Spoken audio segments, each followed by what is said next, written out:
السلام علیکم۔ حضرت آسیہ اور خادمہ کے استحکامات کا ایمان افروز واقعہ۔ حدیث پاک کا مفہوم ہے کہ فرعون کے گھر میں ایک معاشرہ تھی جس کو ہیئر ڈریسر کہتے ہیں، جو بال بناتی ہیں، کنگھی کرتی ہیں۔ وہ فرعون کے گھر کی جو بچیاں تھیں ان کے بال سنوارنے کے لیے رکھی گئی تھی۔ ایک دن فرعون کی جوان العمر بیٹی نہائی اور وہ اپنے بال بنوا رہی تھی اور گدوا رہی تھی، اور وہ معاشرہ اس کے ساتھ بیٹھی ہوئی اس کے بالوں میں کنگھی کر رہی تھی۔ اس کے ہاتھوں سے کنگھی نیچے گر گئی۔ اس نے کنگھی اٹھاتے ہوئے اللہ کا نام لیا کہ میں موسیٰ علیہ السلام کے رب پہ ایمان لائی۔ جب یہ الفاظ اس جوان لڑکی نے سنے جو فرعون کی کمبخت بیٹی تھی، اس نے کہا، تو میرے باپ کو خدا نہیں مانتی؟ اس نے کہا، ہرگز نہیں، میں تو موسیٰ علیہ السلام کے رب کو مانتی ہوں۔ چنانچہ وہ اسی وقت اٹھ گئی، غصے میں بال بھی نہ بنوائے، اپنے باپ فرعون کے پاس پہنچی اور جا کر کہنے لگی، ابو، ہمارے گھر میں محل میں ایسی عورتیں ہیں جو آپ کو خدا نہیں مانتی، ہمارا دیا کھاتی ہیں اور ہمارے ہی مخالف ہیں، دشمن ہیں۔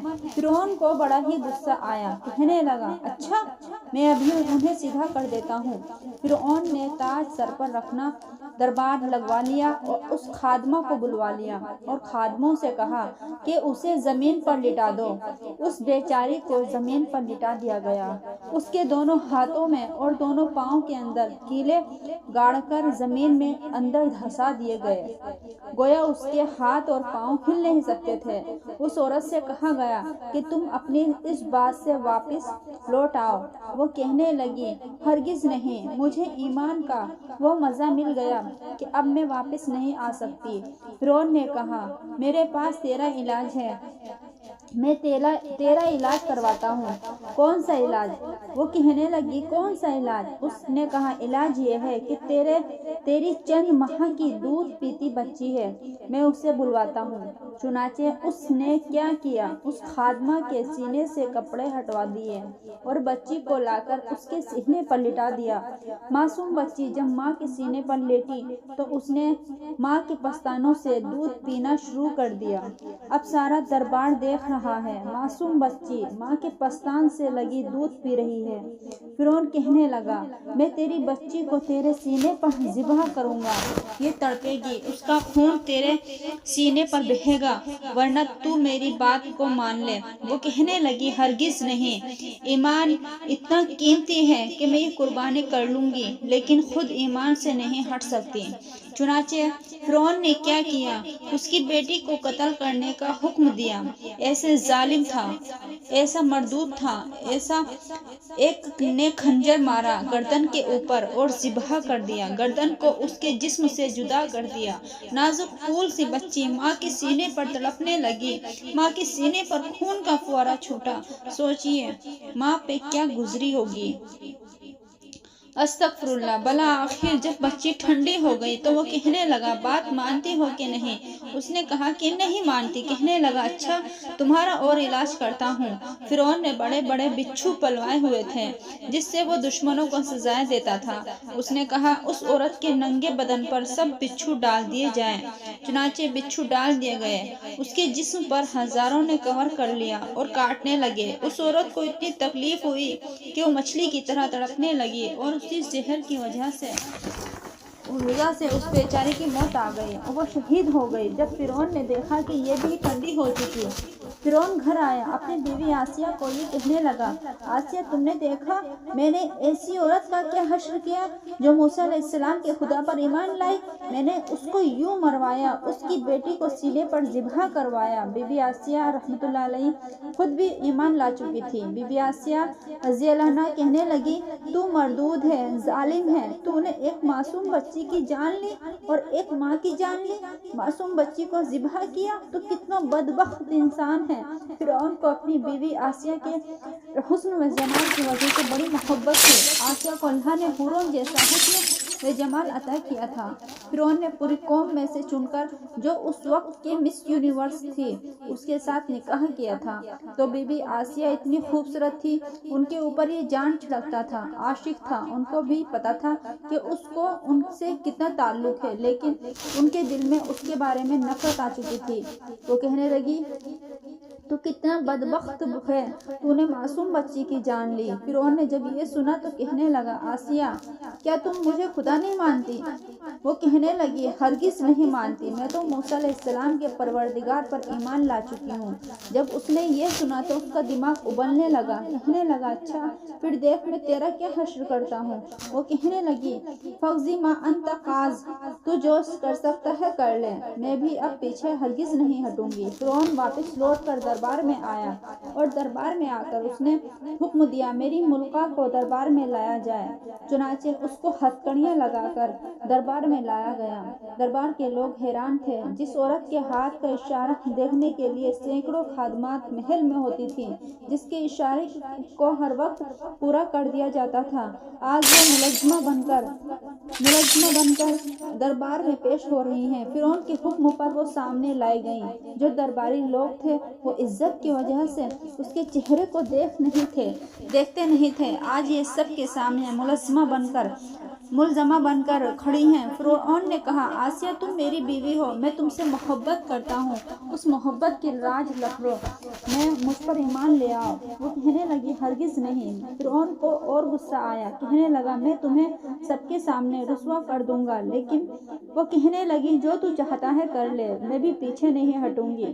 فرعون کو اتنا غصہ آیا، کہنے لگا اس کے جسم سے یہ پوشاک اتار دو، اس کو سب کے سامنے ننگا کر دو۔ اب سوچنی ہے کسی مرد کو کہہ دیا جائے کہ تجھے سب کے سامنے ننگا کر دیں گے، اس کا جی چاہے گا زمین پھٹ جائے، میں اس کے اندر اتر جاؤں۔ عورت تو پھر بھی حیا والی ہوتی ہے، حیا کی پتلی ہوتی ہے، اس کے اندر تو حیا کوٹ کوٹ کر بھری ہوتی ہے۔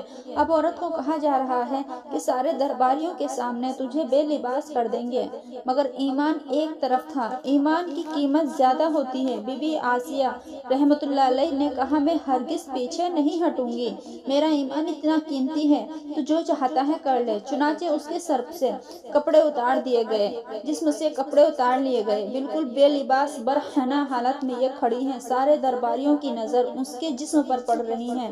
فرعون نے کہا دیکھ میں نے تجھے کیسا رسوا کیا، اب بھی تو نہیں مانتی تو میں تجھے زیادہ عذاب دوں گا۔ وہ کہنے لگی اب تو میں نے فیصلہ کر لیا، جو تو چاہتا ہے کر لے، میں بھی اب پیچھے نہیں ہٹوں گی۔ فرعون نے کہا اس کو جو بھی چومیخا کر دیا جائے، مطلب ان کی پیروں ہاتھوں میں کیلیں گاڑ دی جائیں اور دونوں پاؤں کے اندر کیلیں گاڑی جائیں اور زمین کے اوپر لٹا کر وہ کیلیں زمین کے اندر گاڑ دی جائیں، مگر فرعون نے کہا اس کو ایسی طرح لٹانا، مطلب بی بی آسیہ کو ایسی طرح لٹانا کہ اس کے آنکھوں کے سامنے میرا محل رہے اور اس کو پتہ چلے کہ میں نے اس محل کی زندگی کو ٹھوکر لگائی اور یہ نعمت مجھ سے چھین لی گئی ہے۔ چنانچہ فرعون کے کہنے پر بی بی آسیہ رضی اللہ عنہا کو اسی طرح لٹایا گیا کہ اس کی آنکھوں کے سامنے محل تھا۔ اس کو یہ احساس بھی ہے کہ مجھے اس محل سے نکال دیا گیا، میں اس محل سے محروم ہو گئی اور اس کے ہاتھ پاؤں کو مینکھیں لگا دی گئی۔ چنانچہ فرعون نے کہا کہ کیا اب تو مانتی ہے؟ اب بھی میں معاف کرنے کے لیے تیار ہوں۔ انہوں نے کہا ہرگز نہیں۔ چنانچہ فرعون نے حکم دیا لوگوں کو آؤ اور اس کے جسم سے زندہ حالت میں کھال اتار دو۔ چنانچہ لوگ استرے اور چاقو جو خاص طور پر تیز اور قسم کے بنے ہوئے تھے وہ لے کر آئے، بڑے شارپ ایجز والے تھے، اور انہوں نے زندہ حالت میں بی بی آسیہ رحمۃ اللہ علیہ کی کھال اتارنی شروع کر دی۔ اب ذرا سوچیے کہ صحیح کہ زندہ حالت میں اینتھریا بھی نہیں دیا گیا، اس کی کھال اتاری جا رہی ہے تو جسم کو کتنی تکلیف ہوتی ہے۔ بی بی آسیہ ننگی حالت میں لیٹی ہیں، سامنے محل ہے، کھال اتاری رہی ہے، لیکن ایمان بڑی قیمتی چیز ہے، ان کی وجہ سے توجہ اللہ کی طرف ہے۔ جب جسم سے کھال اتاری گئی، عجیب بات یہ ہے کہ کتابوں میں لکھی گئی کہ جسم سے کھال اتاری گئی لیکن ابھی ان کی جان میں جان باقی تھی، ابھی موت نہیں آئی۔ اگر جسم سے کھال اتر جائے اور ہوا بھی لگ جائے تو جسم کو کتنی تکلیف ہوتی ہے۔ یہ بھی تڑپ رہی تھی، سامنے محل تھا۔ فرعون نے کہا آخری موقع ہے، اب اگر تم نہیں مانتی تو میں تمہارے زخموں پر مرچیں ڈلوا دوں گا تو اور زیادہ تکلیف ہوگی۔ چنانچہ انہوں نے کہا ہرگز میں پیچھے نہیں ہٹوں گی۔ چنانچہ فرعون نے اشارہ کیا، ان کے پورے جسم پر جہاں کھال اتر چکی تھی مرچی کو چھڑک دیا گیا۔